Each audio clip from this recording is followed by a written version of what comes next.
motivo do nosso discurso nesta manhã é ajudar-nos a entender a preciosidade da herança espiritual que nós recebemos da reforma do século XVI. Lendo a história, nós percebemos que até muitas pessoas amavam a verdade de tal forma que foram dispostas para dar a sua própria vida. E assim nós somos os herdeiros da reforma.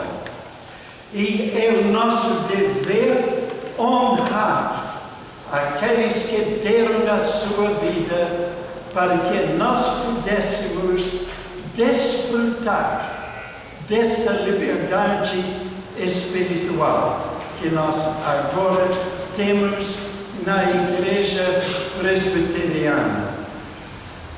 Assim, quando alguma coisa está se estragando, nós logo tentamos fazer um conserto. Assim, os séculos XV e XVI, porque não foi apenas o século XVI, mas podemos voltar para trás 200, 300 anos para discernir a corrupção espiritual na igreja daquela época. Assim, aqueles séculos foram marcados por uma corrupção moral e espiritual. A igreja da época tinha perdido a sua ênfase sobre a infalibilidade das Escrituras Sagradas, como também a centralidade de Cristo como o nosso único Salvador. O Papa passou a ser a única autoridade espiritual. E Cristo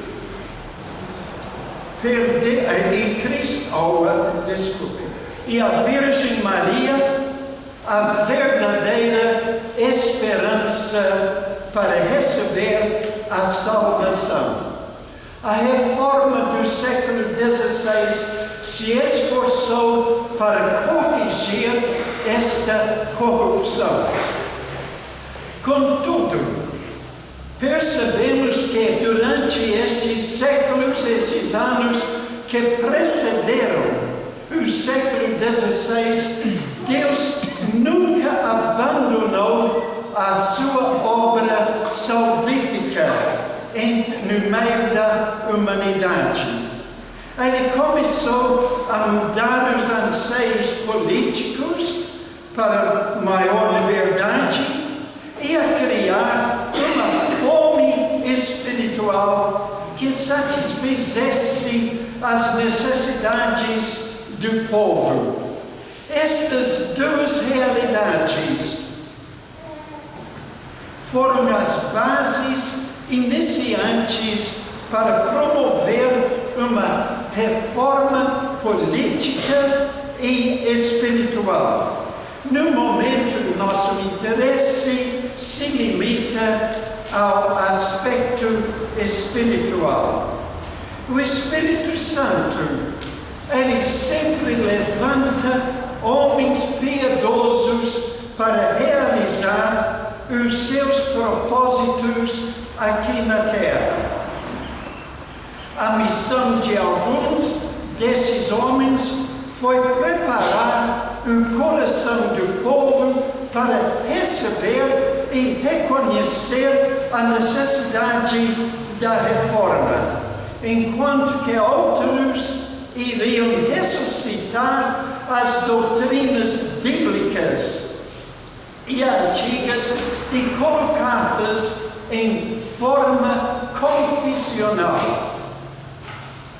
Daremos um relance sobre alguns desses homens que contribuíram para a realização da reforma dos séculos XV e XVI. E terminamos falando ou explicando como a Igreja Presbiteriana do Brasil se esforça para honrar a nossa herança espiritual. Nós olhamos primeiro na vida de João Wycliffe. Nasceu em 1329, falecendo em 1384, com pouco mais de 50 anos de idade. Este homem, conhecido por sua erudição, sempre ligado com a Universidade de Oxford, na Inglaterra. Mas depois de receber o seu doutorado em teologia, além de lecionar na universidade, ele supervisionava a igreja em Oxford.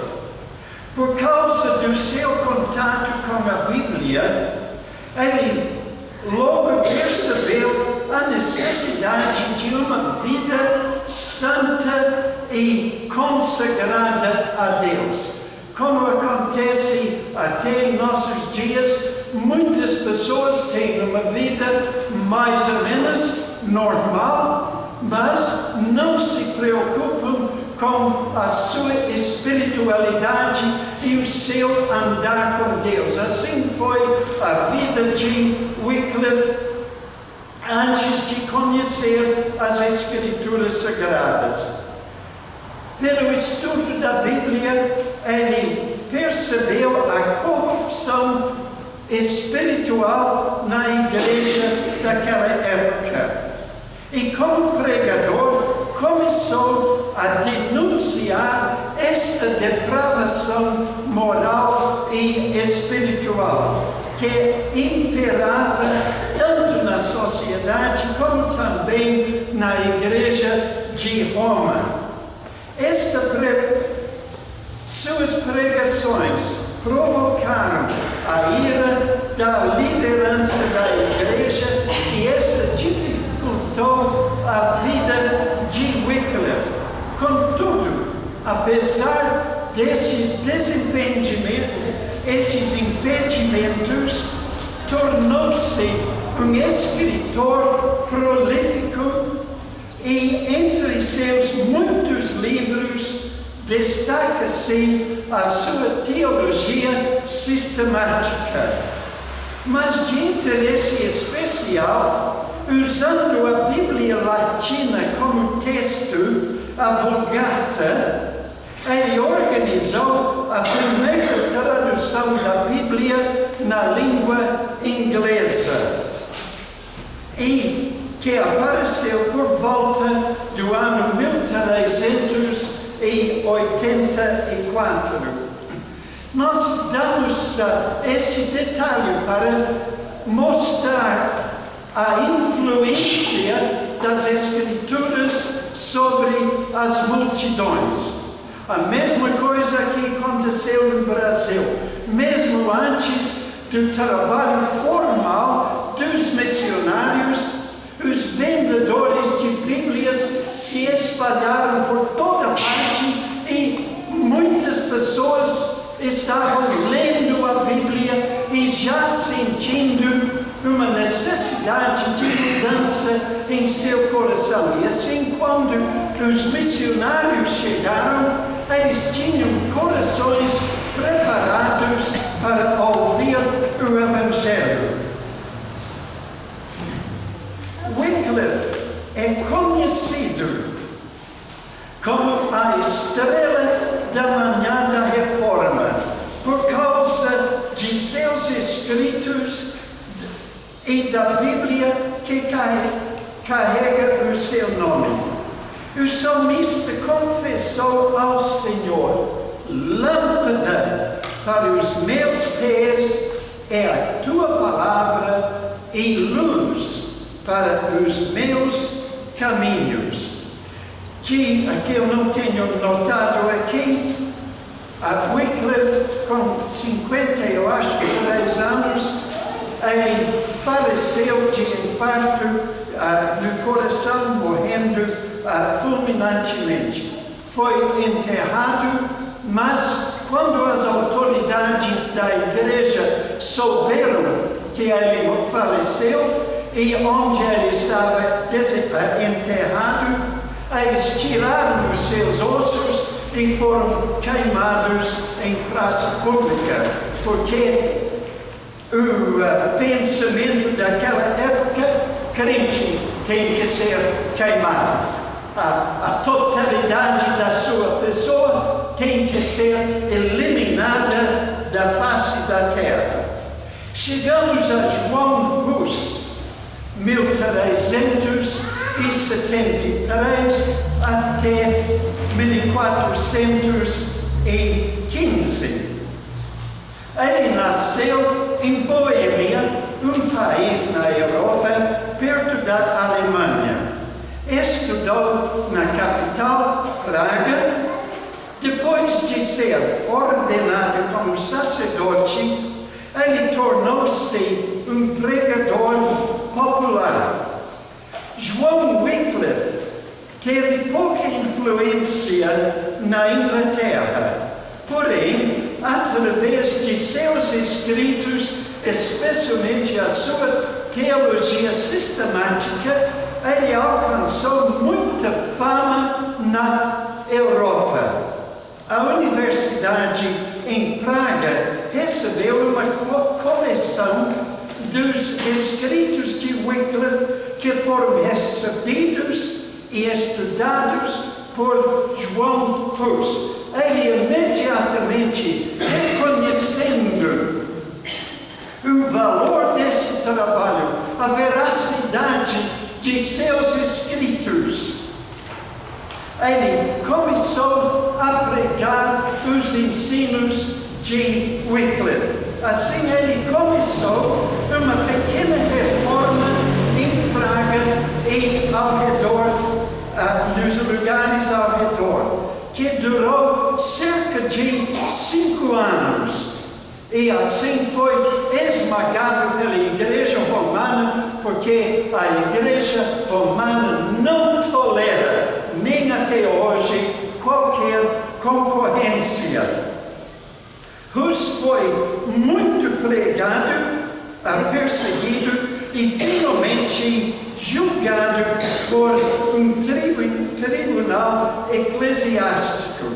Destituído do sacerdócio, ele foi condenado a ser queimado vivo. Enquanto as chamas o consumiam, ele gritou: um único homem está sendo assada, a palavra certa é assada, neste dia. Mas Deus vai levantar uma multidão de reformadores vivos, que as portas do inferno jamais prevalecerão contra elas. Ele está tentando, fazendo um tipo de contraste entre ele sendo assado e morto, mas esta multidão de reformadores levantando reformadores vivos que nem as portas do inferno iriam conseguir apagar. Vocês talvez estão pensando, como é que ele, sendo queimado vivo, como é que ele podia falar do meio das chamas? A resposta é triste, cruel. Eles usaram de propósito lenha verde, primeiro amarrado ao poste e depois tentaram fazer o fogo com lenha verde.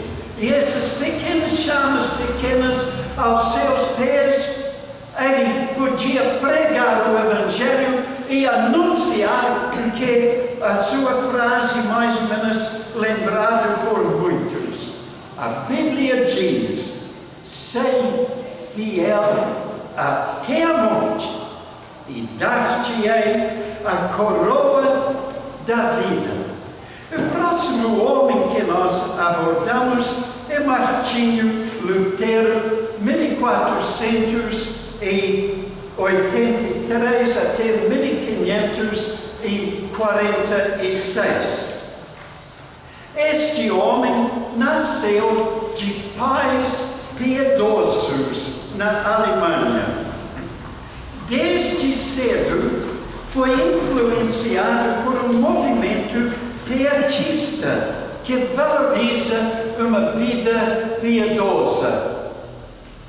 Não foi uma ordem reconhecida pela Igreja, porém não foi condenado. Por quê? Porque não condenava a corrupção da Igreja Católica. Apenas disse que nós temos que seguir a Cristo e ajudar o nosso próximo. Assim, Lutero sempre tinha uma inclinação espiritual, praticando com muito rigor todos os deveres da Igreja que a Igreja exigia. Pelos estudos universitários, ele tornou-se um doutor em teologia e expositor da literatura bíblica. Com este ministério, ele começou a sentir a sua própria pecaminosidade e a sua condenação pela lei de Deus. E por causa desta preocupação espiritual, ele iniciou uma longa luta para descobrir como poderia achar paz com Deus. Depois de muitas tentativas frustrantes, ele reconheceu que pelas obras da lei ninguém será salvo. Em seus estudos sobre a Carta aos Romanos, ele encontrou a chave que iria acompanhar a ele durante o resto da sua vida. O justo viverá por fé. Esta mensagem libertadora se espalhou pela Alemanha e outros países da Europa, provocando um rompimento definitivo com a Igreja de Roma e o estabelecimento de igrejas conhecidas como protestantes. Devemos lembrar que protestante ou protestando contra os erros da Igreja Romana ou contra as heresias da Igreja Romana. Lutero tinha que pagar um preço por sua ousadia espiritual, uma incansável perseguição. Muitas vezes ele tinha que ser protegido e literalmente ficando preso por seus amigos num castelo. Ficou desaparecido durante 2 anos, mais ou menos. Durante esses 2 anos, ele traduziu a Bíblia para a língua alemã e assim foi imprimida e a palavra de Deus começou a circular na Alemanha, sempre enfatizando a importância das Escrituras na sociedade dos homens. Mas ele foi convocado a comparecer perante um tribunal eclesiástico para ser julgado e condenado. Não foi julgado para saber se ele estava falando a verdade. O propósito foi para formalmente o condenar. Ele permaneceu fiel às Escrituras Sagradas, declarando com toda a força a sua confiança na inerrância da Bíblia. Esta é a minha confiança. Submeto-me somente à sua autoridade e não posso negar a veracidade das Escrituras Sagradas. Apesar de ser cortado da comunhão com a Igreja de Roma e por influências políticas na Alemanha naquela época, ele foi poupado da sentença da morte. O apóstolo Paulo testemunhou, e creio que Lutero também: sou grato para com aquele que me fortaleceu, Cristo Jesus, meu Senhor, que me considerou fiel, designando-me para pregar, designando-me para o ministério. Chegamos para a quarta pessoa do nosso interesse, William Tyndale, 1494 até 1536. Este homem nasceu na Inglaterra e é conhecido por suas traduções das Escrituras Sagradas. Diferente de Wycliffe, que usou o texto da Vulgata, Tyndale traduziu das línguas originais hebraico e grego,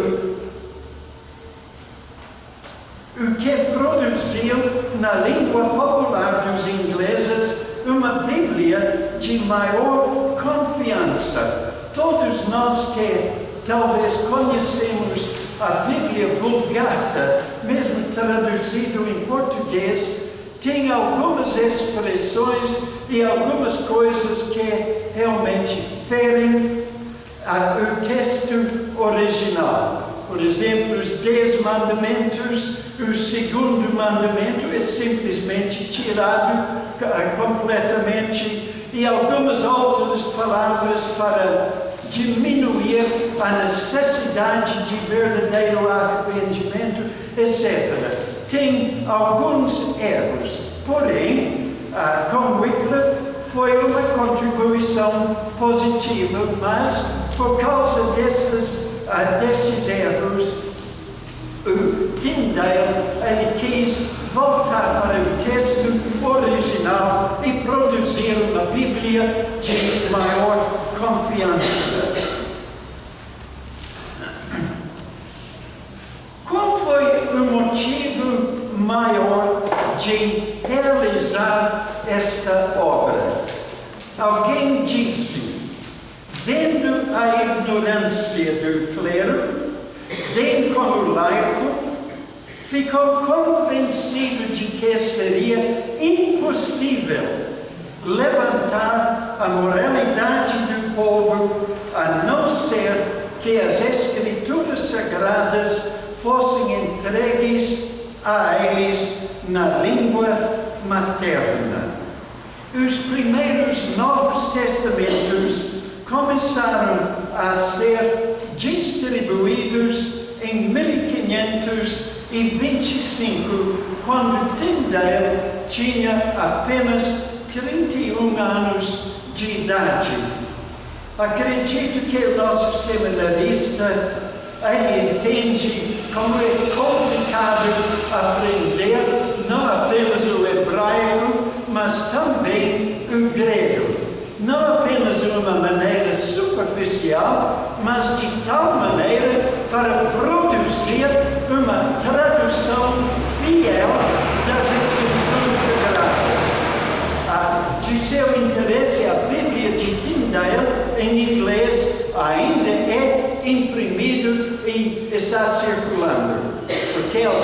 pessoas amam aquela tradução e o texto que ele usou para fazer a tradução. Mas com apenas 31 anos de idade, ele conseguiu dominar essas duas línguas e algumas outras línguas como a aramaica para traduzir o Novo Testamento até com 31 anos de idade. Nós estamos lendo a Bíblia, a Bíblia, sim, mas o Novo Testamento, seguindo aquele quadro, vai levar 2 meses e meio para ler o Novo Testamento todo.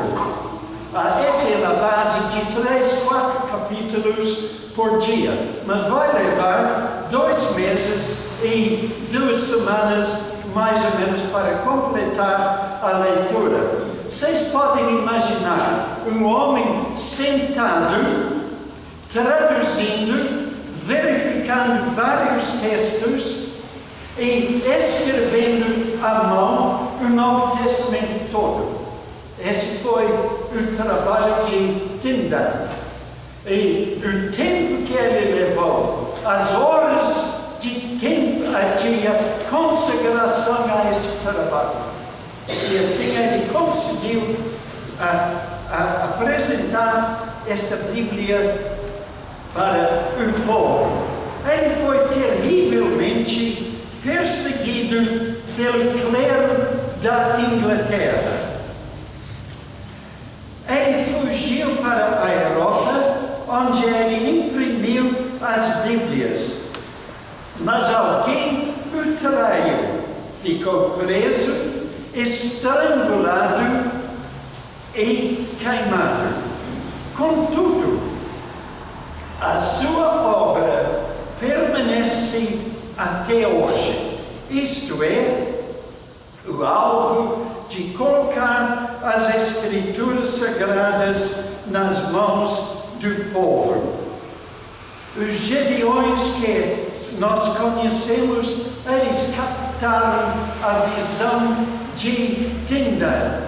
O que vai mudar a nossa sociedade é a Escritura Sagrada nas mãos do povo. Quando o povo está lendo a Bíblia e praticando o seu ensino, vai transformar a moralidade de todos.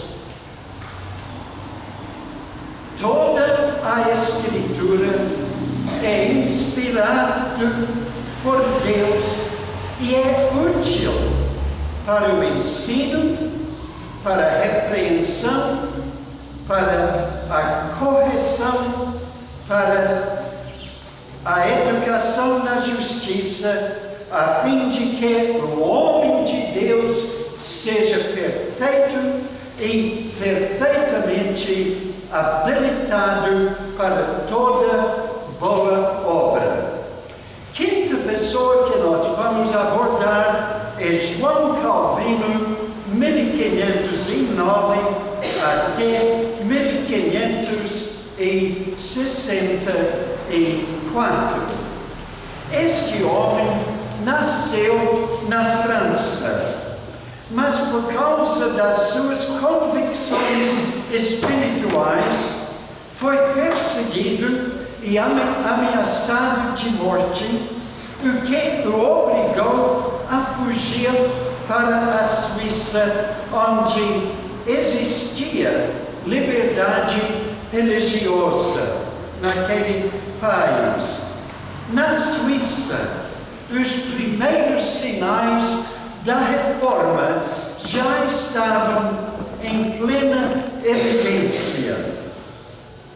A contribuição principal de Calvino à reforma foi o seu sistema de ordem eclesiástica e doutrinária, assim dando às igrejas protestantes uma coerência que permanece até hoje.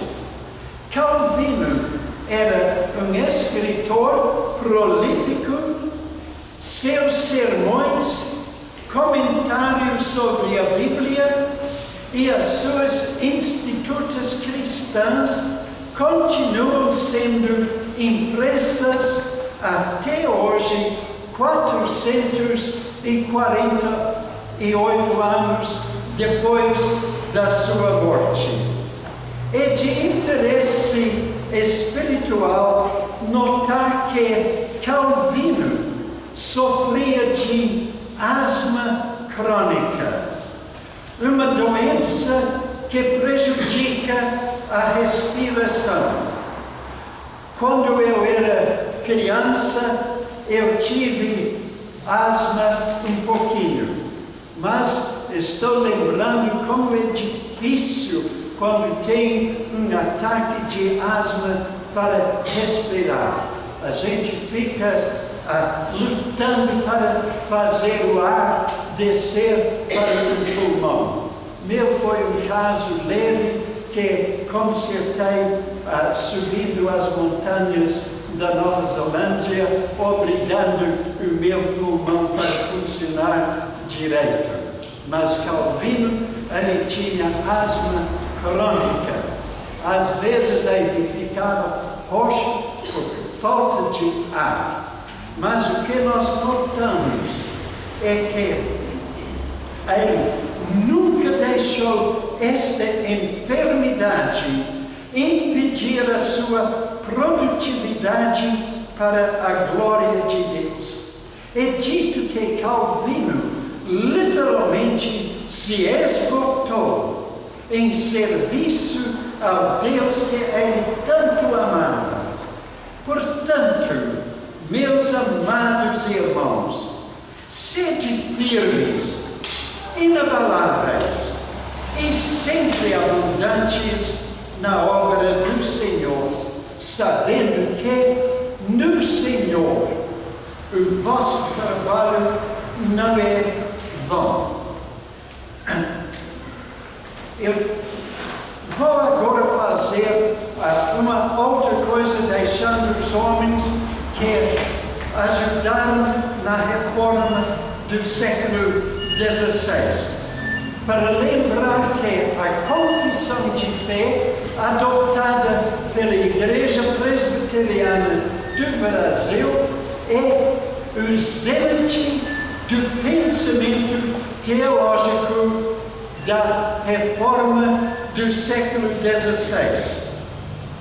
Foi formulado nos anos entre 1643 a 1646. Este 46 não é exatamente a total verdade. Foi terminado o texto, mas depois de escrever o texto, eles tinham que colocar as escrituras sagradas para qualificar as afirmações. E assim, o trabalho terminou somente em 1649, 5 anos depois do início do trabalho. Com a reforma bem estabelecida, o Parlamento na Inglaterra achou por bem ter uma confissão de fé, um resumo da doutrina bíblica, à semelhança do credo apostólico, ou seja, uma declaração simples dos ensinos principais da Bíblia, sem maiores explicações.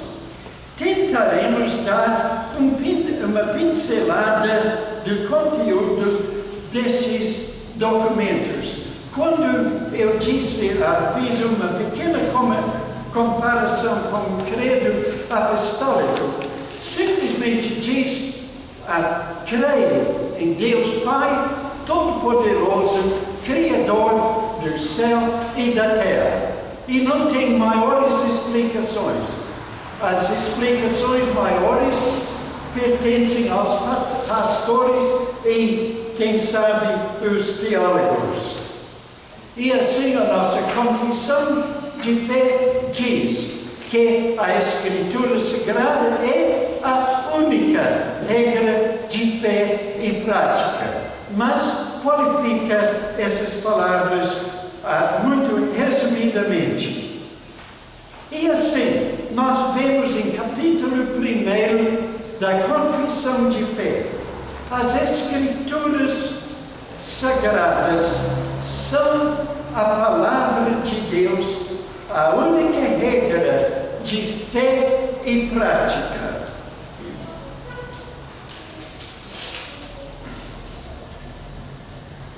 As Escrituras ensinam principalmente o que o homem deve crer sobre Deus e o dever que Deus requer do homem. Eu penso que essas duas frases são tão completas, tão perfeitas, que quase não precisa mais comentar. Basta abraçar de coração estas duas frases. A nossa orientação espiritual vem única, exclusivamente das Escrituras Sagradas. Elas são a única regra de fé e prática. Qual é o conteúdo das Escrituras Sagradas? Elas ensinam principalmente o que o homem deve crer sobre Deus e o dever que Deus requer do homem. Nós notamos que durante todo o tempo da Reforma, o ponto de referência foi sempre as Escrituras Sagradas. A Reforma aconteceu por causa do poder das Escrituras operando na vida dos ouvintes. Por isso, até hoje, a nossa Igreja Presbiteriana do Brasil, adotando essa confissão de fé, o nosso primeiro artigo é sempre: nós cremos na autoridade absoluta das Escrituras Sagradas. Capítulos 2 a 5, nós lemos sobre a natureza de Deus, as suas obras em termos de decretos, criação do universo e como ele mantém o mundo através das suas providências. Capítulo 6 descreve a queda do homem, seu pecado e castigo. Capítulo 7 é um dos capítulos mais preciosos na confissão. Por quê? Porque Deus não ficou derrubado por causa do pecado do homem. Ele logo trabalhar para estabelecer os meios pelos quais o pecador podia voltar a experimentar uma verdadeira comunhão com seu Criador. Capítulos 18 a 18 descrevem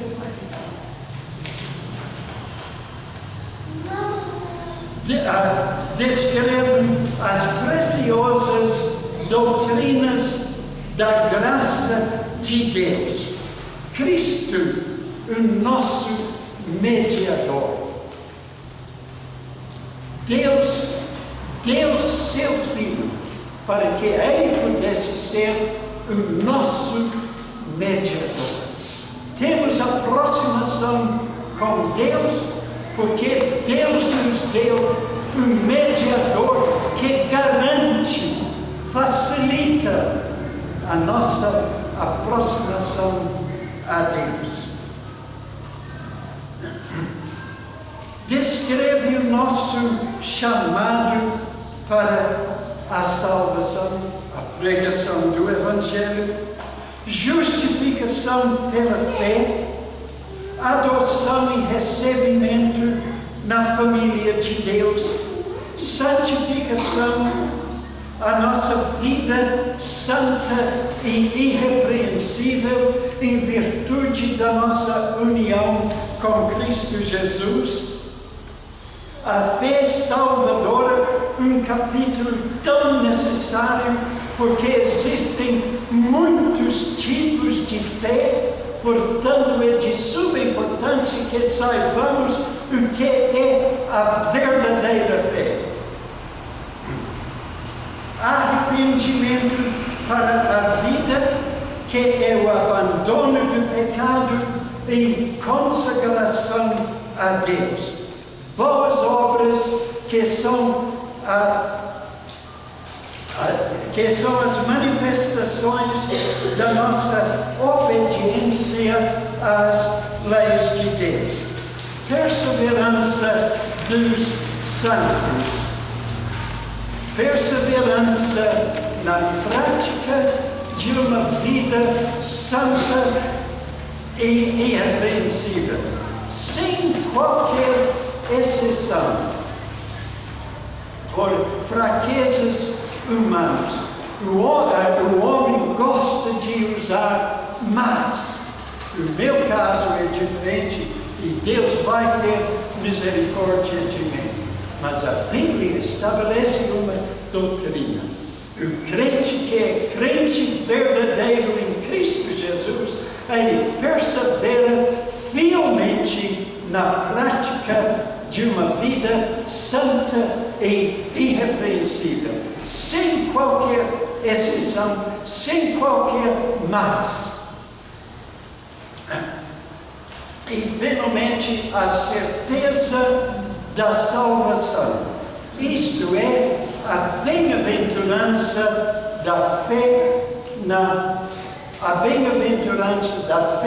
na obra salvífica de Jesus Cristo. A nossa vida apegada, agarrada a Cristo Jesus, nós podemos experimentar o testemunho do Espírito Santo, testificando com o nosso Espírito que somos filhos de Deus, e assim podemos desfrutar da certeza total da nossa salvação. Capítulos 19 a 20. A lei de Deus e o seu uso em nossa vida. Se eu perguntasse a alguém aqui, perguntando qual é o uso da lei de Deus no Novo Testamento? Por que a lei de Deus é importante? Porque ninguém pode experimentar a salvação sem o conhecimento da lei de Deus.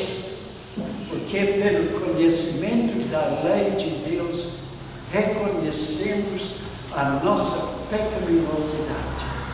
Pela lei vem o conhecimento do pecado. A pessoa que não reconhece o seu pecado jamais buscará a face de Cristo, e sem Cristo jamais será salvo. A importância da lei de Deus. Lembrando que em Cristo Jesus somos livres para o seguir. Capítulos 21 e 22, o nosso culto a Deus, como e quando este deve ser observado. Capítulos 23 a 24, deveres cívicos, inclusive o matrimônio. Capítulos 25 a 31, os sacramentos, batismo e ceia do Senhor, mais a organização eclesiástica. Capítulos 32 e 33, a escatologia da nossa igreja, destacando a nossa morte física. Em seguida, aborda a segunda vinda de Cristo, a ressurreição geral dos vivos e mortos, o juízo final de todos, vivos e mortos, piedosos e ímpios, e o estado na eternidade. Mas graças a Deus, porque outrora, escravos do pecado, contudo, viestes a obedecer à forma de doutrina a que fostes entregues. E terminamos citando os votos que os oficiais da nossa igreja. Incluí isto para ajudar-nos a entender como a Igreja Presbiteriana do Brasil é uma igreja séria. Nós reconhecemos que a nossa herança espiritual chegou a nós mediante um preço caríssimo.